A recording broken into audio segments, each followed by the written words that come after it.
अब हम लोग देखते हैं कि इसका इकोनॉमिक स्फेयर में ये क्या योगदान है। What liberalism means in economic dimension. आर्थिक तौर पर जब लिबरलिज्म शब्द का मतलब है वो क्या समझा जा रहा था यूरोप के अंदर। Liberalism stood for the freedom of markets and the abolition of state-imposed restriction on the movement of goods and capital.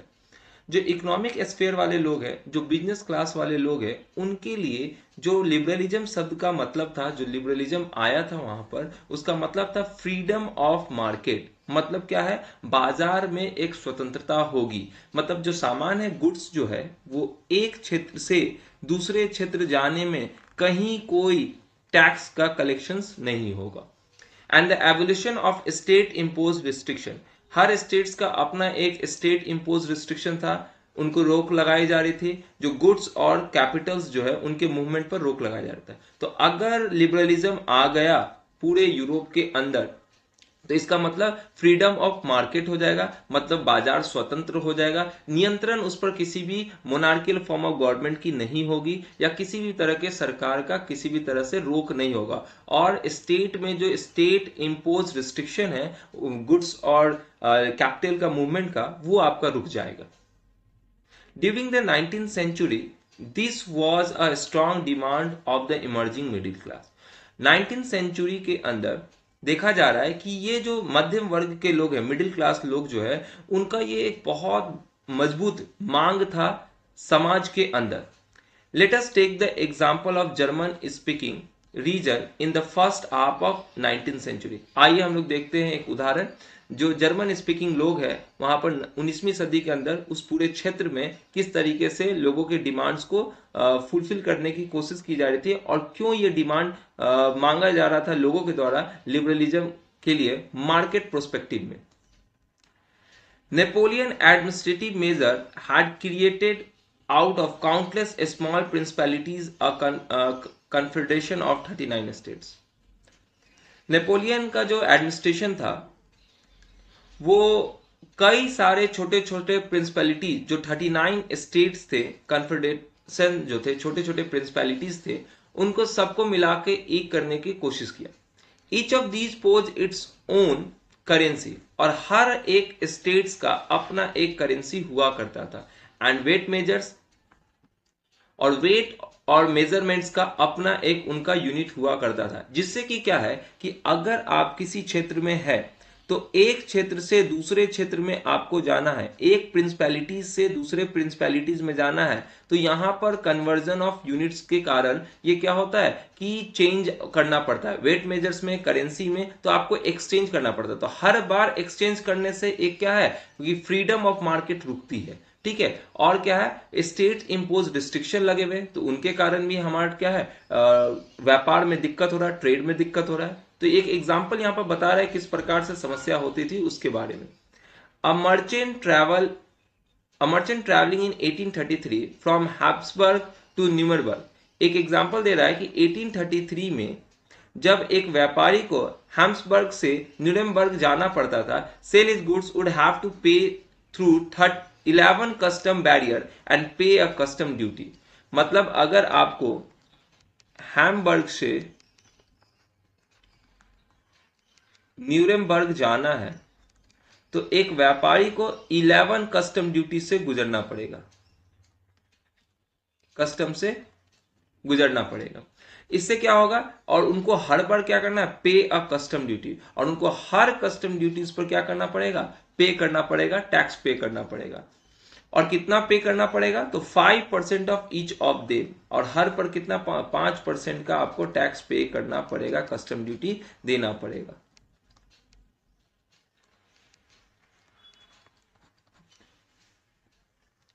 Duties were often levied according to the weight और मेजरमेंट्स ऑफ गुड्स। जो tax लिए जाएंगे, जो duties लिए जाएंगे, आपको कर जो भुगतान करने पड़ेंगे, वो किस पर निर्भर होगा, कितना वेट और मेजरमेंट आप ले जा रहे हैं एक जगह से दूसरी।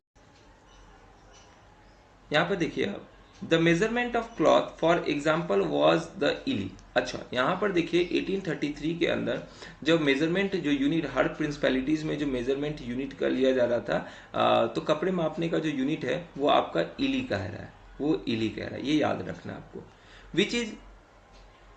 विच in each region stood for a different length. तो हर रीजन में एक इली का जो मेजरमेंट है सेंटीमीटर में वो चेंज करता है। An illy of textile material brought in Frankfurt would get you 54.7 centimetre of cloth. अगर आप फ्रैंकफर्ट में एक इली क्लॉथ लीजिएगा तो उसका मेजरमेंट कितना होगा, 54.7 सेंटीमीटर ऑफ क्लॉथ होगा। इन मेंज में लीजिएगा, मेंज में जब आप लेंगे तो 55.1 सेंटीमीटर होगा। न्यूरेमबर्ग में कितना होगा, 65.6 सेंटीमीटर। फ्रिकबर्ग में कितना होगा, 53.5 centimetre. Such condition were viewed as obstacles to economic exchange and growth by the new commercial class.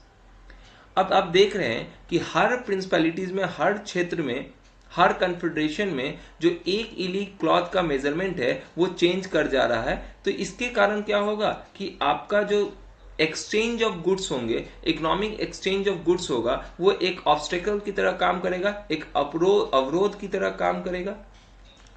और इससे क्या है, जो न्यू कमर्शियल क्लास है उनके ग्रोथ पर भी असर पड़ेगा। Who argue for the creation of unified economic territory allowing the unhindered movement of goods. और वो इस बारे में बात कर रहे हैं कि एक हमारे पास यूनिफाइड इकोनॉमिक टेरिटोरी होना चाहिए, मतलब एक ऐसा कि हर जगह सामान्य क्या हो, वेट मेजर्स हो, हर जगह मेजरमेंट के जो यूनिट्स हो वो सेम हो हर जगह through out the Europe.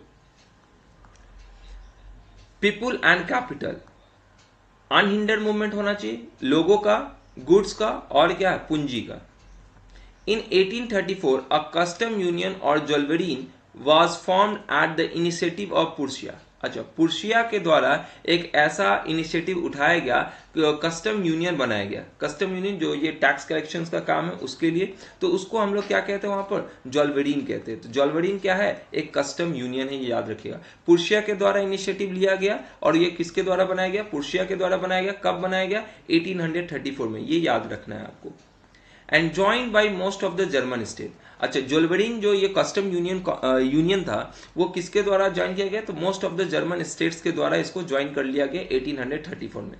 The union abolish tariff barrier and reduce the number of currencies from over 30 to 2। और देखिए ये ज्वेलरीन से जैसे सब लोग कनेक्ट हुए, जर्मन स्टेट्स मिले, तो ये तो यूनियन हो गया, एक इकाई बन गया। एबॉलिशन ऑफ टैरिफ बैरियर्स हटा दिए गए and reduce the number of currency. और जो करेंसी जो आपके थे 30 करेंसी जो थे वो अब आपका 2 करेंसीज में कन्वर्ट हो गया। The creation of network of railway further stimulated mobility. और ट्रेन का भी विकास हो चुका था, तो वो उस ट्रेन के आने से क्या हो गया, रेलवेज के आने से क्या हो गया कि मूवमेंट जो है वो लोगों का बढ़ गया, मोबिलिटी बढ़ गया। Harnessing economic interest to national unification. और ये जो रेलवे के आने से जो यूनिफिकेशन हुआ लोगों का एक दूसरे से मिलना जुलना, तो वो क्या कर दिया, धीरे धीरे इकोनॉमिक इंटरेस्ट के साथ साथ नेशनल यूनिफिकेशन की बात होने लगी। लोगों का मिलना जुलना बढ़ते चला गया, लोग अपने विचारों को एक जगह से दूसरी जगह प्रोपेगेट करने लगे, जिसके कारण क्या हो गया, नेशनल यूनिफिकेशन की बात होने लगी पूरे यूरोप के अंदर। A wave of economic nationalism strengthened the wider nationalist sentiment growth at that time। और जो आर्थिक राष्ट्रवाद को जो ताकत मिला वो धीरे धीरे आपको राष्ट्रवाद चेतनाओं को बढ़ावा दिया उस टाइम पीरियड में, और उसका विकास हुआ पूरे यूरोप के अंदर। बढ़ते अपने नेक्स्ट स्लाइड की ओर। A new conservatism after 1850। तो 1850 में हम लोग देखते हैं कि बैटल ऑफ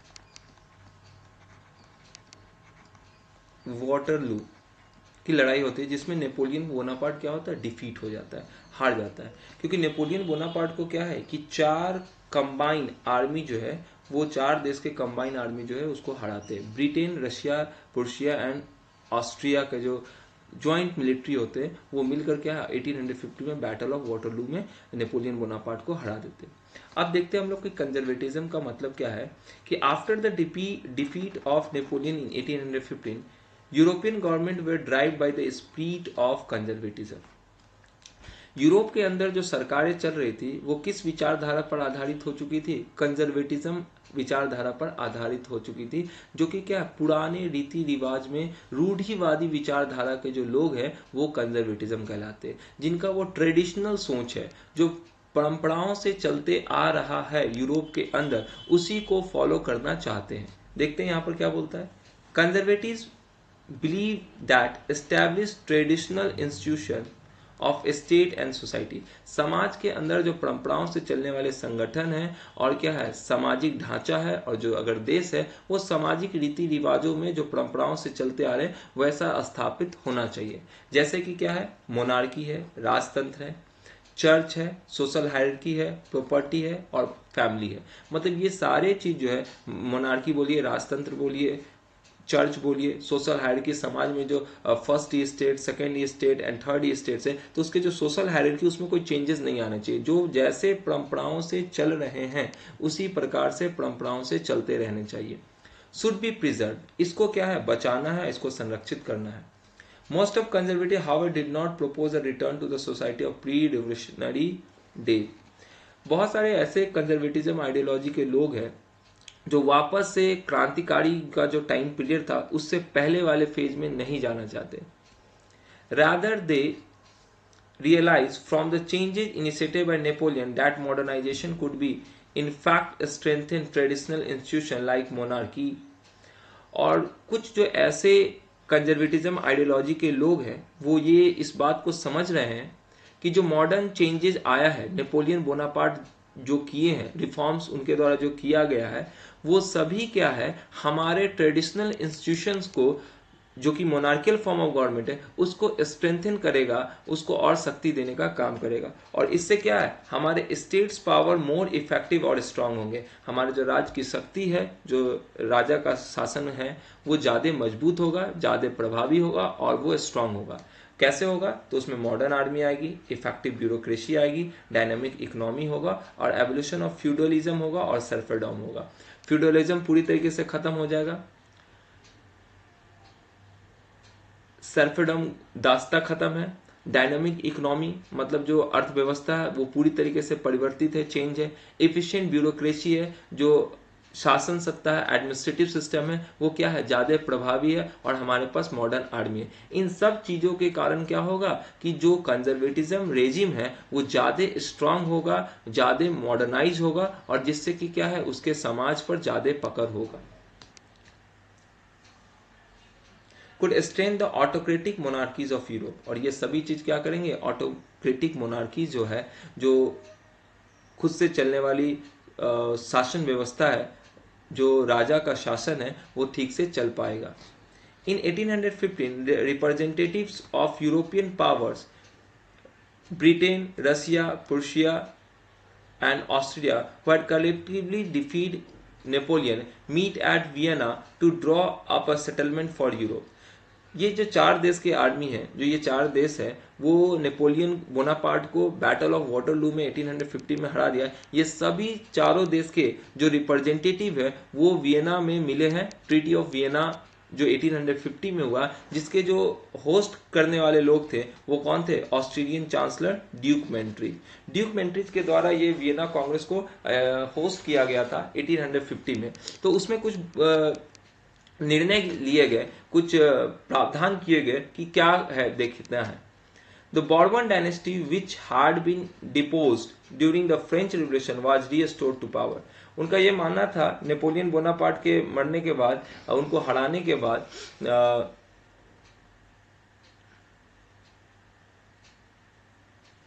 फ्रांस के अंदर जो बॉर्बन डायनेस्टी के किंग है उनको फिर से रिस्टोर किया जाए, उनको फिर से पावर में लाया जाए।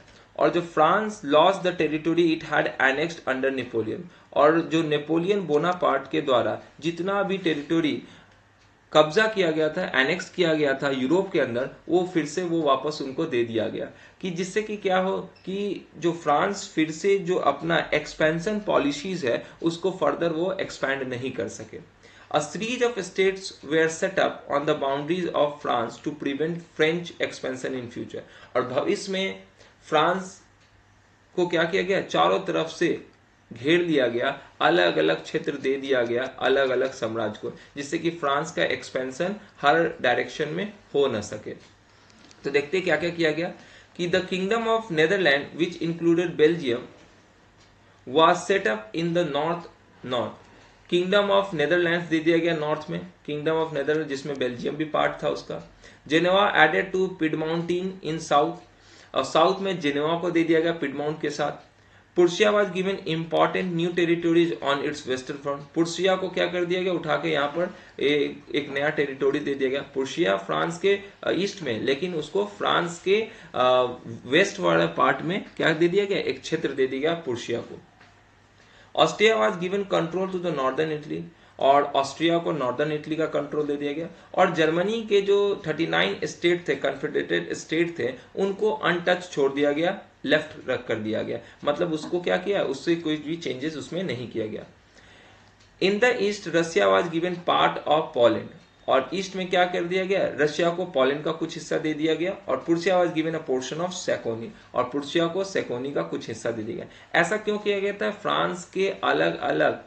फ्रांस के पूरे नॉर्थ ईस्ट वेस्ट साउथ में रीजन में अलग अलग टेरिटोरीज को रख दिया गया, जिससे कि फ्रांस का फ्यूचर में फिर से एक्सपेंशन ना हो सके। The main intention was to restore monarchies that had been overthrown by Napoleon. इन सब के पीछे एक ही उद्देश्य था कि फ्रांस के अंदर फिर से monarchial form of government establish कर दिया जाए, जो कि नेपोलियन बोनापार्ट के साथ द्वारा ओवरथ्रोन कर दिया गया, उखाड़ फेंका गया था। And create a new conservative order in Europe, और यूरोप में एक नया कंजर्वेटिव ऑर्डर फिर से एस्टेब्लिश हो जाए, जो रूढ़िवादी विचारधारा है, कंजर्वेटिव परंपराओं से चलने वाली जो विचारधारा है वो एस्टेब्लिश रहे। चलिए देखते हैं आगे। Now conservative regime set up in 1815 were autocratic. जो ये 1850 में कंजर्वेटिव रेजिम सेटअप किया गया, वो पूरी तरीके से ऑटोक्रेटिक फॉर्म ऑफ गवर्नमेंट है। मतलब वो किसी के बातों को नहीं सुनता है, वो वहाँ के जनताओं की समस्याओं को नहीं सुना, वो उसको जो अपना कार्य करना है वो अपनी सत्ता को बचाने के लिए करेगा। वो पूरी तरीके से ऑटोक्रेटिक फॉर्म ऑफ गवर्नमेंट है, वो खुद से चलने वाली सरकार है, उसमें किसी भी लोगों का कंसेंट नहीं लिया जाएगा। They did not tolerate criticism and dissent, वो किसी भी प्रकार का आलोचना को सहन नहीं कर सकता, टॉलरेट नहीं कर सकता। And sought to curb activity that question the legitimacy of autocratic government, और उस ऑटोक्रेटिक गवर्नमेंट को के खिलाफ कोई भी प्रश्न उठाया जा रहा है, उसकी लेजिटिमेसी को, उसको चुनौती कोई भी दे रहा है, तो उस पूरे एक्टिविटीज को कर्व कर दिया जाएगा, खत्म कर दिया जाएगा, कुचल दिया जाएगा। Most of them imposed censorship law to control what was signed in newspaper. उन सभी चीजों को दमन करने के लिए वहां पर क्या है, सेंसरशिप ला दिया गया था। Censorship law to control what was said in newspaper. Newspaper के अंदर जो भी कुछ कहा जा रहा है उसके ऊपर कानून ला दिया गया सेंसरशिप का।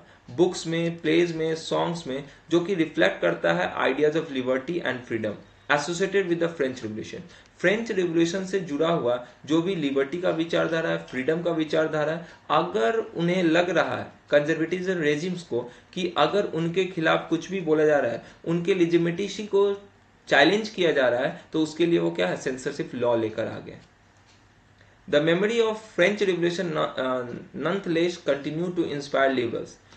और जो फ्रेंच रिवोल्यूशन के जो लोग थे, जो फ्रांस में जो क्रांति कर रहे थे, वो लगातार लोगों को लिबरलिज्म के बारे में इंस्पायर कर रहे थे, स्वतंत्र विचारधारा के लिए लोगों को प्रेरित कर रहे थे। One of major issues taken up the liberal nationalist who criticise the new conservative order was freedom of press.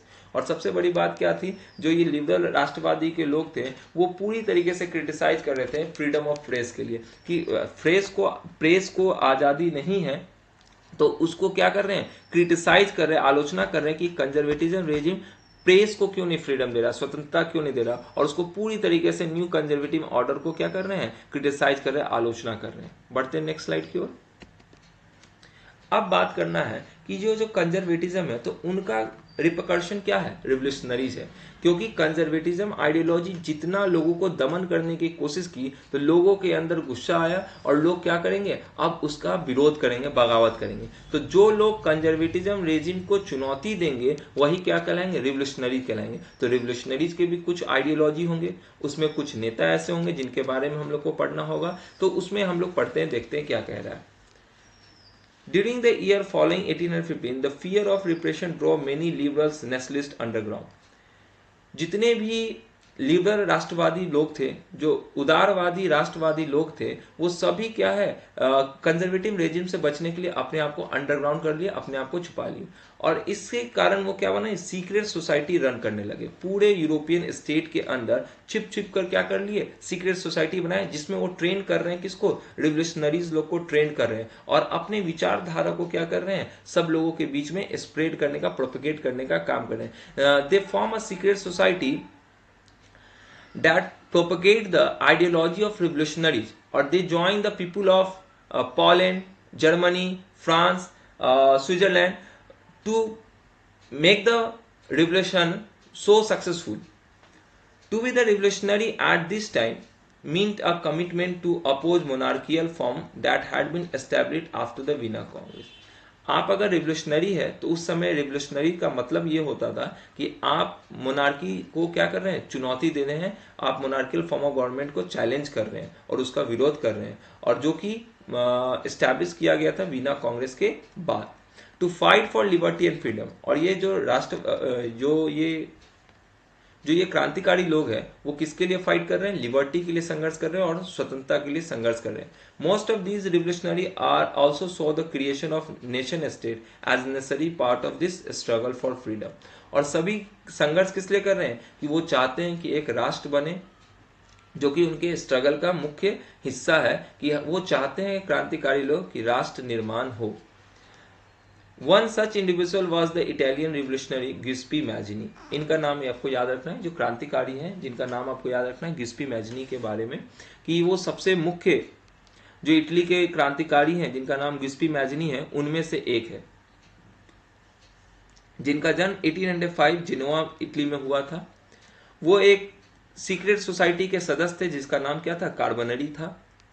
26 साल की उम्र में at the age of 26 he sent into exile in 1831। 1831 में क्या कर दिया गया, उनको देश निकाला कर दिया गया, क्योंकि वो लिगुरिया जैसे जगह पर क्या कर दिए थे, क्रांति करने की कोशिश किए थे, बगावत करने की कोशिश किए थे। इसका परिणाम ये हो गया कि वो कई सारे दो यंग इटली नाम से और यंग यूरोप नाम से क्या किए, सीक्रेट सोसाइटी फॉर्म किए, जो कि एक मार्सिलीज में था और एक क्या था, बर्न में। मार्सिलीज कहाँ है, फ्रांस के अंदर एक शहर है, और बर्न कहाँ है, स्विट्जरलैंड के अंदर उसका कैपिटल है।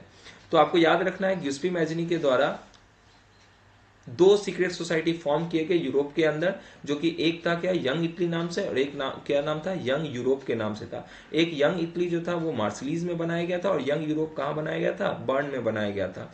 उसमें कौन लोग थे, तो यंग मैन थे जो कि उनके जैसे विचार के लोग थे, जो पोलैंड, फ्रांस, इटली और जर्मन स्टेट्स के थे। Mazzini believe that God had intended nation to be the natural units of mankind. Mazzini का यह मानना था कि जो भगवान है, ईश्वर है, वो देश का निर्माण लोगों के भलाई के लिए, मानवतावादी कार्य के लिए किए हैं। So Italy could not continue to be the patch of small states and kingdom. Italy क्या है, एक छोटा सा किंगडम वाला क्षेत्र नहीं रहेगा, वो एक यूनाइटेड फॉर्म ऑफ नेशन होगा। It had to be form into a single unified republic. उसे क्या है, एक इकाई में, एक गणतंत्र देश के रूप में स्थापित करना है। This unification alone could be the basis of Italian liberty. और ये जो देश बनेगा वो इटली के लिबर्टी के लिए ही कार्य करेगा। Following his model secret society were set up in Germany, France, Switzerland and Poland. और इसी को देखते हुए कई सारे और सीक्रेट सोसाइटी बनाए गए, जो कि जर्मनी के अंदर, फ्रांस के अंदर, स्विट्जरलैंड के अंदर और पोलैंड के अंदर निर्मित किया गया। Mazzini relentlessly opposed to monarchy and his vision of democratic republic frightened the conservative. Mazzini लगातार क्या कर रहा है, मोनार्की फॉर्म ऑफ गवर्नमेंट को चैलेंज कर रहा है, और उसका जो विचार है, विजन है, जो दूरदृष्टि है उसका, कि डेमोक्रेटिक रिपब्लिक स्थापित करना है, जिस विचारधारा से कंजर्वेटिव लोग, विचारधारा के लोग डरा करते थे। मेंट्री जो चांसलर था ऑस्ट्रिया का, वो डिस्क्राइब करता है कि the most dangerous enemy of our social order. Mazzini के बारे में कहता है, गिस्पी मेजनी के बारे में, कि समाज का सबसे बड़ा दुश्मन जो है, वो सबसे बड़ा दुश्मन जो है वो गिस्पी मेजनी है। तो that's all for today's lecture. This is the part 2. We had finished part 2 video. Soon we shoot part 3rd video. Thank you all of you. Have a wonderful day.